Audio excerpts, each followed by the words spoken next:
আসসালামু আলাইকুম ওয়া রাহমাতুল্লাহি ওয়া বারাকাতুহু। সম্মানিত মুসলিম ভাই বোনেরা, ভাগ্যের পরিবর্তন আমরা কে না চাই? সবাই চাই ভাগ্যের একটু পরিবর্তন আসুক, ভালোভাবে থাকি, ভালোভাবে চলতে পারি, খারাপভাবে না চলি, আর হায়াত বৃদ্ধি পাক। এই জিনিসটা কার না কাম্য? সকলেরই একই কথা।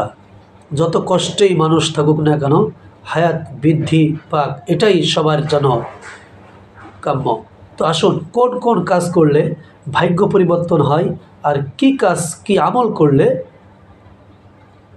হায়াত বৃদ্ধি পায়, আল্লাহ রাসূল সাল্লাল্লাহু আলাইহি ওয়াসাল্লামের হাদিস থেকে আমরা জেনে নিই। রাসূল সাল্লাল্লাহু আলাইহি ওয়াসাল্লাম বলেছেন, দোয়া ব্যতীত অন্য কিছুই ভাগ্যের পরিবর্তন করতে পারে না, এবং সৎ কাজ ব্যতীত অন্য কিছুই হায়াত বাড়াতে পারে না। তাহলে আমরা দুইটা জিনিস পেয়ে গেলাম। দোয়া, পরস্পরের প্রতি দোয়া করতে হবে, দোয়া চাইতে হবে, দোয়া করতে হবে, এটাই ভাগ্যের পরিবর্তন ঘটাবে। আর সৎ আমল করতে হবে, সৎ কাজ করতে হবে, নেক আমল করতে হবে, এটা মানুষের হায়াত বাড়াতে পারবে। এটাই রাসূল সাল্লাল্লাহু আলাইহি ওয়াসাল্লামের হাদিস। তো হাদিসটি তিরমিজি 2139 নম্বর হাদিস। মহান রব্বুল আলামিন আমাদেরকে এই দুটি কাজ, এই হাদিসের আমল যেন আমরা করতে পারি, আল্লাহ আমাদেরকে তৌফিক দান করুন। সকলে বলে আল্লাহুম্মা আমিন। আসসালামু আলাইকুম ওয়া রাহমাতুল্লাহি ওয়া বারাকাতুহু।